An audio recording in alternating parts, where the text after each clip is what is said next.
Welcome once again to Music and Mind, the interview series where Adam Ficek with leading musicians about the intersection of music and mental health. Today, I'm joined by Silky. Hi, Silky. What are you up to musically right now? Hello, mate. Yeah, all good, thank you. Busy. So we're like midway through festival season at the moment. There's around 15 festivals we're doing this summer, and we're about halfway through. And then we've got this massive show at O2 Shepherd's Bush Empire on Saturday the 14th of September, and it's self-promoted as well. So yeah, a lot of pressure on our shoulders leading up to that one. It's like all roads lead to that big show at the moment. So yeah, really busy with all the live stuff. And then yeah, I've got my artist agency as well, where I help independent musicians market and monetize without a label. I help sort of mentor musicians and run ads for them and make content, that kind of thing. So bit of a juggling act, very, very busy, but it's all good. It's all good stuff. What do you enjoy most about all of that stuff? I mean, I think like the gigging, obviously, the buzz of playing live is probably like, yeah, that's still top of the list for me. Especially in this band as well. It's like a big 9-piece ska band with like full brass section, and the songs are really fun. It's like Madness are our biggest influence. So it's a big party live, and we've got a great community of people that follow our band. So the shows are great fun. I don't think anything can top those.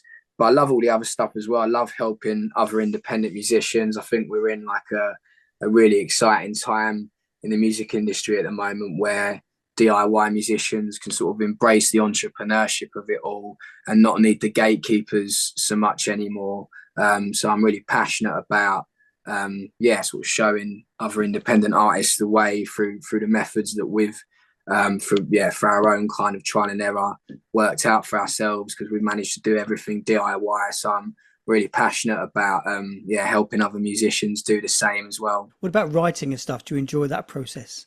Yeah, I love writing. To be honest with you, though, I'm not doing much of it right now. So we put an album out last October, and we finished the writing I think like February last year, and I haven't really done much since then. You've always got like ideas flowing, and I'll sing like melodies into my voice recorder on my phone or whatever. So I've got a bit of a bank of ideas there, but I prefer to actually like starve myself a little bit from the writing, because then when I eventually get the time to block out a couple of days in like a rehearsal room with my guitar, it feels like a real reward. Do you know what I mean? And I'm in that flow state the whole time. And I don't get writer's block anymore, because I don't really I limit myself on the writing side, and I've got like just a healthier relationship with it that way, and ideas seem to flow better when I sit down and hyper focus on it. Just having built up like ideas for months and months and months, just recording little melodies on my phone and writing like lyrics in my notes and stuff like that. So I prefer to kind of bank the writing and then hyper focus on it for like a few days at a time when we decide to make a record again. Yeah, so you like that kind of having that space of time rather than just peppering bits and pieces. Definitely, yeah. And as we were chatting about just before we jumped on, like it's a real grind now. Like there's so much sort of admin to running like a DIY music career, and I've learned to like love the business and marketing side, but it is like 80-90% of what I'm doing day to day. So like I said, the writing feels like a real treat, and I like that's worked out well actually, because like touch wood, our output, Johnny Topcat, my business partner and bandmate, we've done 4 albums in like the past 6 years. So we've been in like a really good flow with the writing, and he's the same. He's doing shitloads of business and marketing. Like we share all the responsibilities. So yeah, it just feels like a real reward when we finally find the time to actually write and be in the studio and record. But it works quite well that way, because you're buzzing like the minute you get a chance to put the office stuff down and actually crack on with making music. Yeah. In an ideal world, would you have someone like yourself looking after your stuff in regards to the business you offer? Yeah, it would be nice to have more people in the office helping for sure. Yeah, like we have like some really great like people that muck in and do their bit. I mean, the missus does all the like customer service emails on our online merch store, and we've got a few other people that do like help us with accounts and things like that. But yeah, the dream is to have like a full-time assistant that kind of runs a lot of the day-to-day stuff, you know. And I mean, again though, like on the roads, the boys are all really mucking in. So like our bass player, he tour manages and does a lot of the driving as well. Our lead guitarist Sam, he's a guitar tech, he does that for a living as well as session playing, and he techs for some really big artists, so he's really well experienced. So he helps on the tech inside live. So everyone's sort of mucking in and doing their bit, and everyone's wearing a lot of different hats. But yeah, when you're kind of a small DIY operation, it's the only way, I think. Yeah, it is, isn't it? I found it when I was doing it, I found it exhausting. It took me so far away from doing what I wanted to do that I kind of stepped back from really. So I always admire the resilience it takes, because it takes a lot of work to keep pushing through all the admin stuff when you're moving away from the melody and the harmony and all that stuff. Definitely, man. Yeah, and a lot of DIY musicians I speak to are like struggling with that. Do you know what I mean? They're always on the brink of burnout, because often they've got other jobs as well, you know, because you've got bills to pay, and music's volatile, isn't it? So, but yeah, running it at a level that's beyond an unsigned band that gigs here and there as a hobby, like if you're operating at the next level where you've got a fan base and you're selling stuff and you're booking your own tours and stuff, it's like having another full-time job. And yeah, it's a lot of work, and artists are the blessing of, in my opinion, the blessing of the modern music industry is you can operate DIY now, and you're not as reliant on gatekeepers. And if you learn to sort of embrace the entrepreneurship, you can reach you can find your community of people online now, whereas before it was all, you kind of needed gatekeepers to get in front of that target audience. So that's a massive like blessing. It's leveled the playing field, and if you're an independent artist and you can build like a cult fan base online, you can make a living off that without ever having kind of any music industry muscle or massive budget behind you. So that's a blessing. But then, yeah, the kind of negative side is it comes with all this workload, you know, and that's tricky because, you know, everybody's sort of starts out and does this because they love writing and recording music and performing. And then all of a sudden there's all these other things you got to do, like social media and, you know, all the business side and everything. There's lots of different jobs involved. Do you think it's easier doing it for other people than yourself? No, not really. No, I don't really think there's much difference, to be honest with you. Yeah. I remember feeling really exposed, and then of course those knockback emails, you're sending it out and it just burns a bit deeper because it's you personally, but you're saying you don't. Right. Yeah, I think for me it's probably a little bit more the other way. I feel like with my own project, you know, it's like if I've taken someone else's baby, do you know what I mean, and their dream and their vision, I just feel like a huge responsibility to smash it out of the park for them. Whereas like if it's my own thing, if you know, if something doesn't work, and then you know I've only got myself to answer to. So, but there's not much in it really. I would say I've just become quite used to just like switching between the two, and yeah, doing both. Yeah, because I noticed from Laurie Wright, I had Laurie Wright on here a few months ago, and it's Oh, wicked. yeah, just you know, when he was talking about working with you and the stuff that he got from it, and having that objective clarity and vision that as artists, sometimes we can either be too precious or maybe a bit, you know, we don't want to be that vulnerable where someone comes along and says, look, that's good, go with that, shift it. It can just be really helpful to have those clear pair of eyes, I think. Yeah, absolutely. Yeah, because you're definitely like more emotionally invested in your own stuff, aren't you? So sometimes like yeah, you need someone on like, you know, outside of that to give you some guidance and look at it yeah, kind of more yeah, just from more from like a fan perspective than the artist perspective. I think it's good to have that outside input. Yeah, but it sounds like it's working for you. It sounds like you found a really good niche. You know what you're doing, and musically it's all happening as well. So I guess going back, where did it all start for you? So what, like music in Yeah, general, yeah, or just, this? just music, identity, because I think music brings us all sorts of different things as we grow up. Yeah, I'm just interested in where it really gripped you. Yeah, so for me, like some of my earliest childhood memories was so my mum and dad were big into their music, and they my dad come home from work one night and he had the VHS. I was probably only like 6 or something, and he had the VHS of Divine Madness, which was a compilation of I all the remember that. music videos.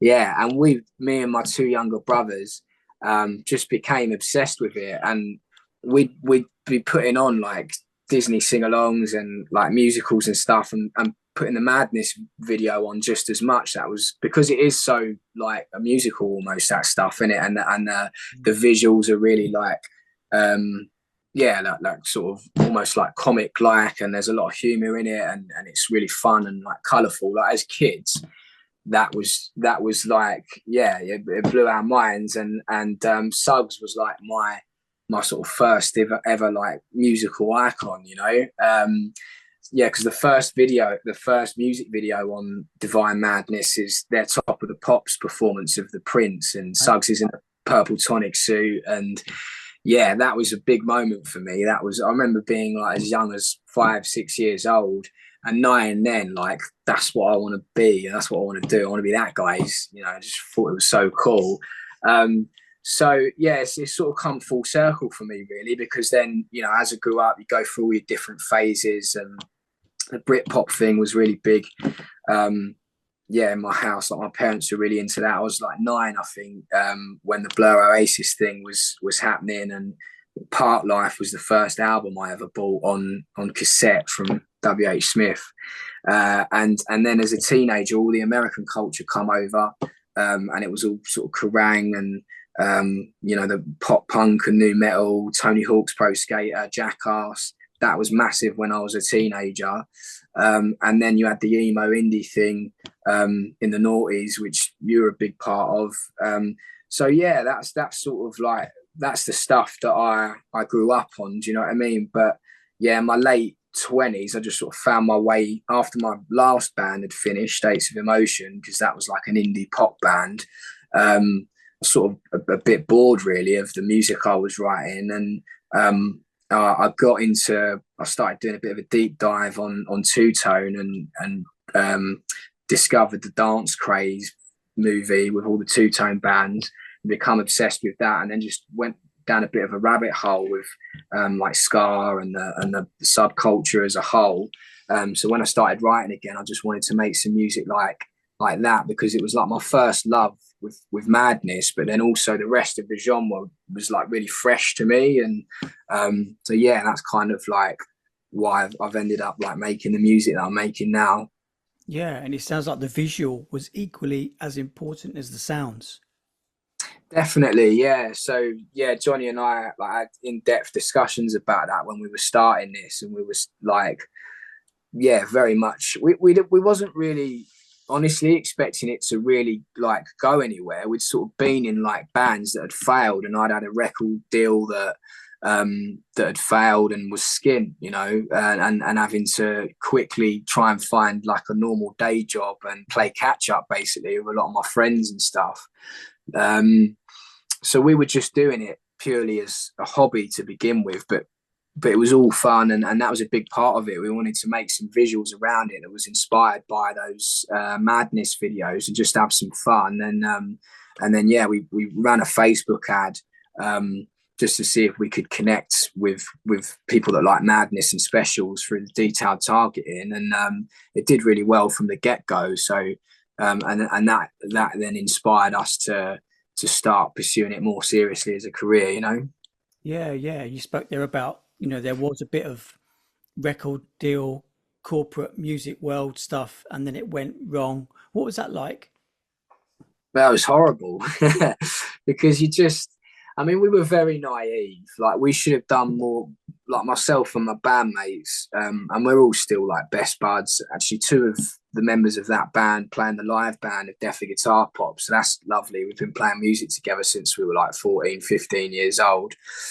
But yeah, we just didn't do enough homework on the business side, and was naive enough to think that if you get really good at music, then the label comes along and does all that, and you get this break. And so, you know, the label did come along, and we had an agent briefly that got us like a couple of good bits, but nothing like, you know, it was one really good support tour and then not much else. And most of the time the label just shelved us really, and wouldn't reply to emails and calls and stuff. But we just thought that we'd have to wait it out and eventually we'd get our turn, do you know what I mean? And they'd really start pushing us, and that never happened. So yeah, it was soul destroying, because like getting signed was always a big part of the story in our heads. And I think a lot of artists, you know, because of the stories you hear of Oasis and like Alan McGee and I guess the traditional music industry, it was a bit like that. You got a big contract, and you got a contract, and then that's how you got your big break. So yeah, that not working out was soul destroying, but a really good lesson. Do you know what I mean? And it's why I'm sort of like, you know, fiercely independent now. And as soon as I worked out in this band, I could actually do all those things that I wanted that label to do for my old band myself. That was great. That was really empowering. And yeah, it was horrible at the time, but a good thing to go through, because you learn a lot from that experience. You know what I mean? Yeah, and it's really inspirational, I think, from my own experience of kind of getting spat out of the industry. We know what it's like, and it makes it double as hard to get up, brush yourself off, and say, well, no, because at the core, I love doing this. I've just got to work out a different way to get it out there. Was that a big move for you to kind of get back up and just go, right, let's see how we can do it a different way? Oh yeah, man. I checked out. I'd quit for like a couple of months when that. We got off of our record deal, and then I self-released the album that the label was supposed to put out, and I managed to get some investment. So I'd started doing the like pitching myself and started to hustle and yeah, like started becoming entrepreneurial with it, but didn't really know what I was doing. Like I got the funding, which was great, but then what I tried to do was emulate what, you know, traditionally a major label or a big indie label would have done, and paid like an expensive radio plugger, online PR, you know, right, and done all that, and you know, it's quickly fucking like burnt through that cash and got some all right stuff that looks impressive on your socials, like spot plays on Radio 1 and some cool, like, you know, some write-ups with on some reputable blogs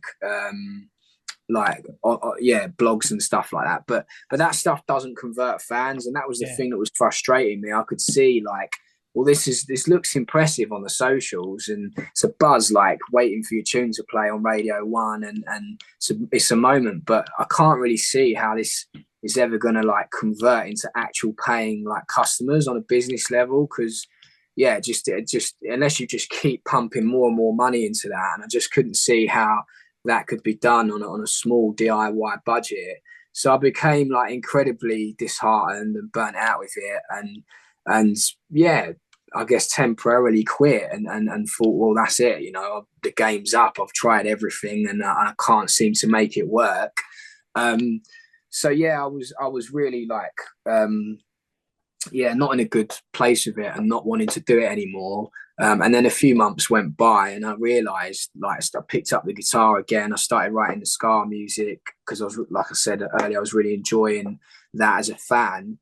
And that was cool because it was like a fresh like genre for me to write, and I was singing in like a new vocal style, so it all felt quite like new and exciting, and I didn't have the pressure anymore of like, this has got to be my career, because I'd turned my hand to, I'd started a little small business doing car valeting in Essex, and that was doing all right. I was earning some money and stuff, and I'd had like a living out of that, and I'd sort of given up the dream of having a career in music, so there was no pressure. And that was the point where I realized, well, if no one's listening, this is just what I do. It's what I enjoy doing. I've gravitated back towards it. You know, there's people out there that spend a lot of time and money following football teams, playing golf, whatever hobby it is. Do you know what I mean? Like, and that's their thing. And at that point, that was my mindset. It was like, well, this is my thing. Do you know what I mean? If I want to save up my disposable income and make a music video or go into a recording studio, and just so that I've got that creative output, like that's the thing that I need to keep doing, like as a passion, regardless as to whether there's any money or career opportunities in it, you know. Yeah, and it reminds me of, we didn't get to connect on it, but your Lifers kind of series, and for me that resonates a lot with some of the people I work with, both musicians and, you know, clinically, in a way where there is a distinct difference. There's people that would do it because it's this purity of what they enjoy doing. Yeah, because even if it wasn't working as a business, I would still be doing it for fun because it's my passion, you know. But yeah, I just feel very lucky that we have managed to make it work on a business level, because yeah, I get to do something that I love and get paid for it, and that's just always going to be a massive blessing. Do you know what I mean? I'm never not going to be grateful for that. And the hard experience of being in a band for over 10 years and having the record deal that didn't work out and being skint at the end of it, and all the sort of rejection that comes with it, because there was plenty of labels that turned us down and plenty of empty venues. That just makes me really appreciate anything like that we achieve now. Do you know what I mean? Like, it almost feels like a second chance that we got, and you know, and yeah, everything just feels like a bonus, which is nice. Yeah, and also this sense of community, you know, I've noticed it around your band, but I think more so what you were saying there, people want to belong to something. It's not just about the music you put out. People want like an ethos, you know, a way of being. Do you sense that in what you do? Yeah, definitely. I think what's great, another great thing about the modern music industry is the whole kind of like rock star mystique thing, and the separation between like the audience and the band is it's not really like the norm anymore. It's you know, it's fans and artists are so connected now because of social media, and I think yeah, the culture's changed as well. Like, I think that bands would 10, 15 years ago, it'd be weird for the bands to come out in the audience after the show and hang out with the fans and do meet and greets at the merch. You know, there was that mystique thing, and that was cool in a way, because it made the bands, like the rock stars, seem like they were from another planet, and they're, you know, but I just think there's the modern way of being more kind of part of a community with your fan base and connecting with them on a personal level through social media, and then, you know, that the shows as well, is yeah, it's great. Do you know what I mean? It's been a big part of why this has got managed to survive for 4 albums and get to the level it's got, you know, in terms of like the live crowds that we pull and everything. It's because there's been this real strong community since the start. We had no real like we didn't sort of set out to go and make an album even initially. We were just enjoying getting in the studio every now and then, doing a couple of tunes and then making like music videos for those. But that initial core audience of a few hundred people that we picked up from the first ads that we were running, they kept asking for an album. So then we crowdfunded the album, and 198 people backed it, and we raised about $5,500 to make a record. So it's sort of on their terms from the start. Do you know what I mean? The reason we popped the crowdfunding up was because they were all asking for it. And then when we put it out there and did the crowdfunder, a couple of hundred people backed it and give us the opportunity to go and make an album. So it sort of felt like right from the start, really, that the fan base has had this ownership of the project in like a really healthy way, you know. Yeah, it's something really humbling. I mean, I crowdfunded via Pledge Music. There's a whole contentious issue there, but yeah, there's a real humble. It brought it to me that there were people that still care, you know, and it's like to be invested. But with that, there was a bit of pressure. Did you feel a sense of pressure? It's like, well, these people are putting money on the line. Was there any pressure with that? Yeah, definitely. Yeah. I felt like a huge responsibility to deliver. And then yeah, as we scale it, like you feel the pressure even more every time because yeah, like the latest record, we raised about 40 grand and there was over 1,000 people that backed it. And we very much like set our stall out that we were going for a top 20 album. So we felt like a huge responsibility to like deliver. It went top 30 in the end. It didn't quite make the top 20, but the fans were like well cool and supportive and proud of like where it ended up.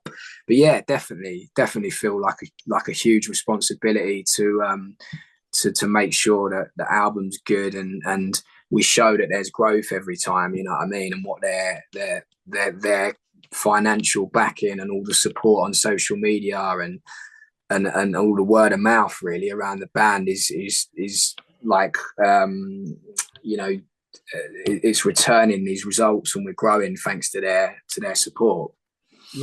Yeah, one of the pressures will always, I think for me, the pressure is always one of those negative aspects of it. It's good in a way because it means there's people willing to support us. What other things do you consider some of the negative aspects of doing what you do? Just like the workload of it is mad really, but it's hard to find that balance. Like when you're managing like when you're operating at a level of selling like a few thousand albums and doing your own tours and doing good numbers on those and you've got a merch business and everything, there's just a lot and managing the community and making sure that because you want to give each fan as much time as possible and try and always, if we're not replying, at least have someone on the team replying to Facebook messages, Instagram, emails. So there's just a lot of work that comes with it. And yeah, that's the hardest thing. It feels like I guess it's like any small business though. Do you know what I mean? There's always something to do. There's never really a switch off. So that's the only real negative. You know, sometimes the workload's crazy and you know, we're often working like 60-hour plus weeks, and you can get overwhelmed and burnt out. And yeah, be turning up for stuff like shows and live chats and meet and greets, and you're running on fumes, and you want to be as like on it for people. Do you know what I mean? And make sure that you're at your best. So, and if you're not, because you're fucking knackered, because you've had all this work on, that can be a bit stressful. But yeah, the pros still far outweigh the cons. Do you know what I mean? That's like a kind of a necessary sacrifice for all the rewards we reap from it, you know? Yeah, and you've got control, and ultimately you can then choose to ebb and flow with it. Yeah, I get that. Yeah. Yeah. What about kind of music itself? If we go back to what does music mean to you, whether that be playing or listening? Do you think there's a part of it which you've needed that emotionally, kind of growing up or now or whatever? Oh, absolutely. Yeah, absolutely. It's like definitely, yeah, my it's always been my therapy right from a young age. I've always written songs. Even before I could play an instrument, I was writing songs and lyrics and melodies and stuff. Um, yeah, and I've had like you know, my battles down the years with my mental health and some turbulent times in my childhood. And I really just lent on music. Do you know what I mean?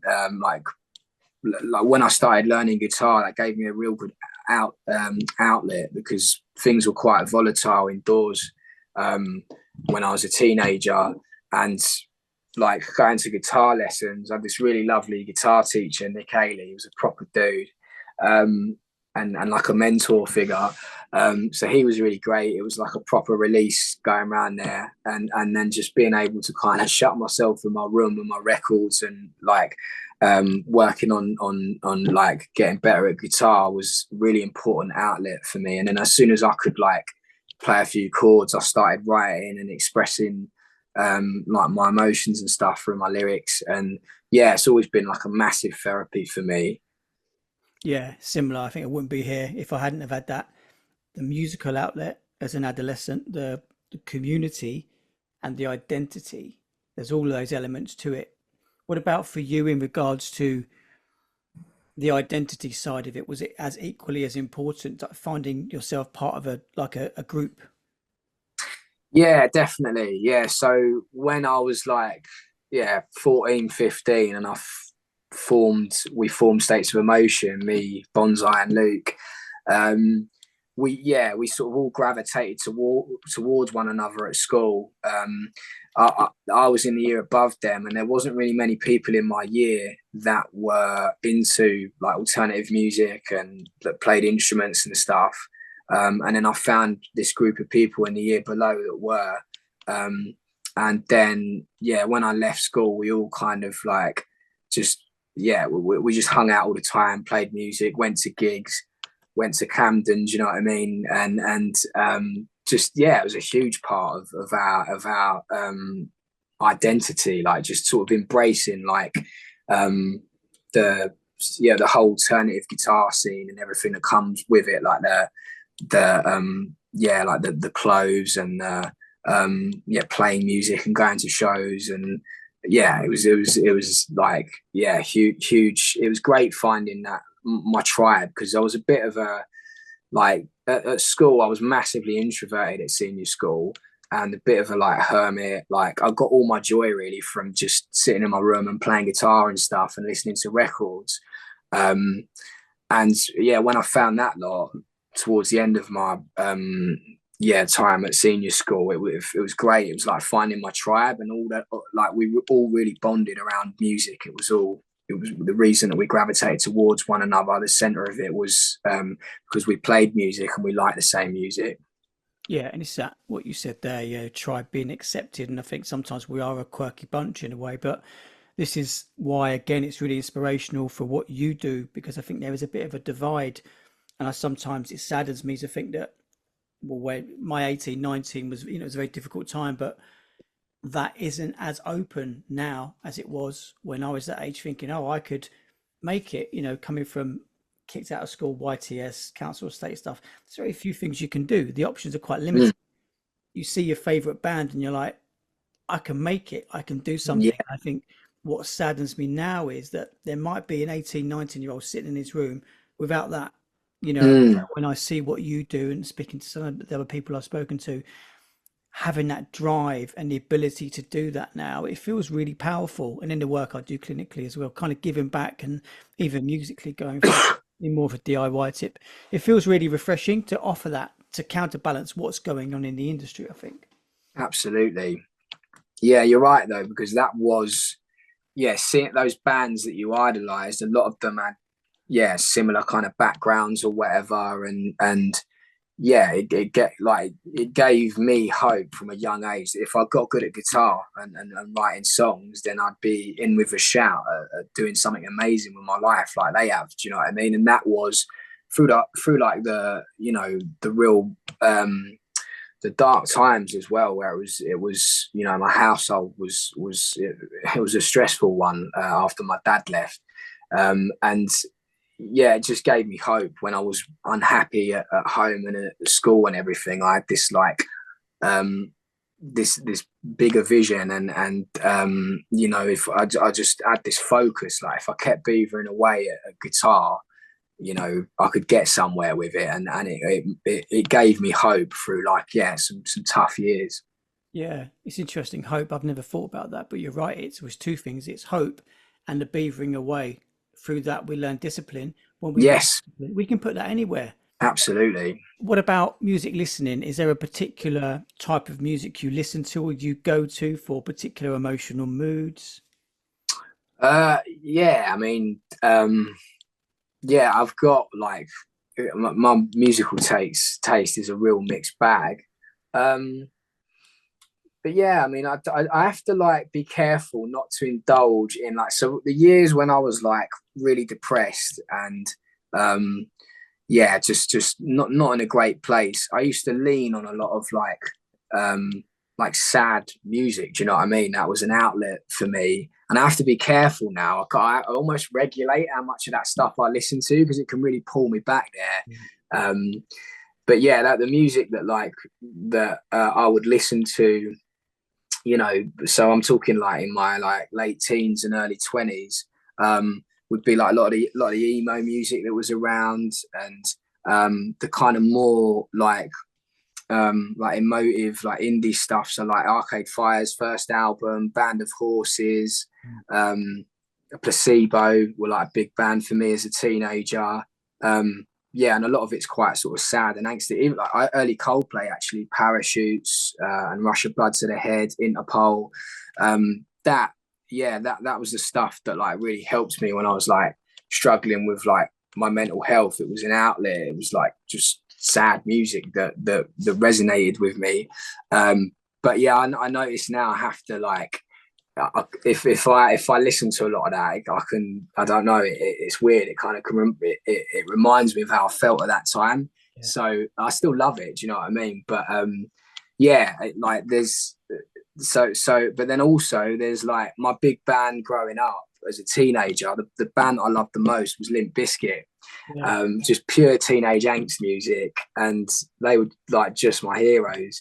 And so if I kind of want to connect with my like inner child, like I'll whack that on and just like buzz my tits off every time I'm listening to it. They actually played down the road from me in Margate a few weeks ago, and it was a load of people there in their like mid-30s and above that were all just like fucking moshing like they were teenagers again, and it was just great. Do you know what I mean? It was yeah. So if I like that's great fun. Do you know what I mean? That makes me feel like a teenager again, and but it has all sorts really. Do you know what I mean? Like ska is obviously like my happy music.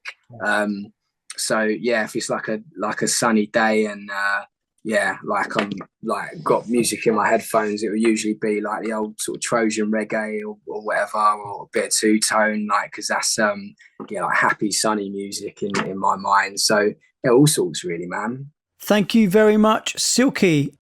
Thanks again for listening to Music and Mind with me, Adam Ficek. Make sure you check out the Tonic Music website for free groups, workshops and courses for musicians, those working in the music industry, and of course music fans.